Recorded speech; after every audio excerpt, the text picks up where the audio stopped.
নমস্কার বন্ধুরা, তৃষ্ণার রান্নাঘরে আপনাদের সকলকে স্বাগত জানাই। আজ শুধুমাত্র পেঁয়াজ দিয়ে অসাধারণ স্বাদের একটা রান্না আপনাদের সাথে শেয়ার করব। এই একটি পদ দিয়েই চাইলে গরম গরম এক থালা ভাত খেয়ে ফেলতে পারবেন। তো চলুন রেসিপি শুরু করছি। পেঁয়াজের এই অসাধারণ স্বাদের রেসিপিটির জন্য লাগবে 3টে মিডিয়াম সাইজের পেঁয়াজ। ঠিক এই রকমভাবে একটু মোটা মোটা করে স্লাইস করে নিন।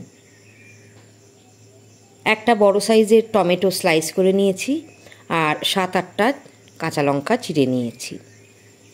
এখন মিক্সি জারে 4 চামচ পোস্ত আমি ভিজিয়ে রেখেছিলাম, 5টা কাঁচা লঙ্কা দিয়ে দিলাম।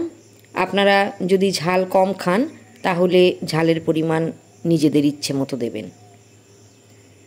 সামান্য একটু লবণ দিয়ে দিলাম। এবারে দেখুন খুব মিহি করে পেস্ট করে নিয়েছি। চাইলে আপনারা শিলেও বেটে নিতে পারেন। এখন আমি রান্নাটা শুরু করছি। কড়াইতে 4 টেবিল চামচ মতো সর্ষের তেল দিয়েছি। এই রান্নাটা করলে না সর্ষের তেলেই করার চেষ্টা করবেন, স্বাদটা তাহলে সঠিক পাবেন। তেল গরম হয়ে গেছে, 1/2 চামচ গোটা জিরে দিয়ে দিলাম।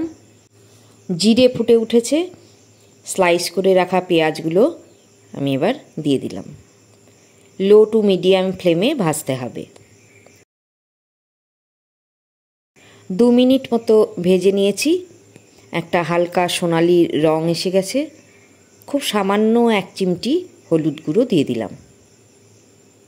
চিরা কাঁচা লঙ্কাগুলো আর টুকরো করে রাখা টমেটোটাও দিয়ে দিচ্ছি।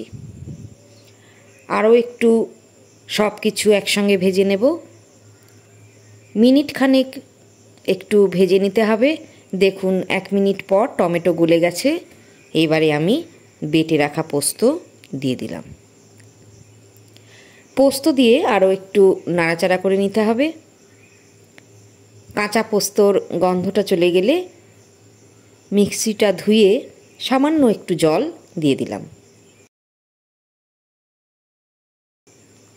এবারে আঁচ একদম কমিয়ে দিতে হবে। কিছুক্ষণ রান্না হওয়ার পর দেখুন চারপাশে তেল ছাড়তে শুরু করেছে। যখনই দেখবেন তেল ছাড়তে শুরু করেছে বুঝবেন রান্নাটা হয়ে গেছে। এবারে নামিয়ে ফেলুন আর গরম গরম একদম ধোয়া ওঠা ভাতের সাথে পরিবেশন করুন। অসাধারণ স্বাদ বন্ধুরা। যদি না খেয়ে থাকেন কখনো তাহলে বলবো একবার অন্তত খেয়ে দেখবেন। কমেন্টস করে জানাবেন রান্নাটা কেমন লাগলো। যদি ইউটিউবে দেখে থাকেন তাহলে আমার চ্যানেলটা সাবস্ক্রাইব করে আমার পাশে থাকবেন। আর যদি ফেসবুক পেজে দেখেন তাহলে বলবো চ্যানেলটা ফলো করার জন্য। আবার আসবো অন্য কোনো ভিডিও নিয়ে। আজকের মতো এখানেই বিদায় জানাচ্ছি। ভালো থাকবেন, সুস্থ থাকবেন, সঙ্গে থাকবেন।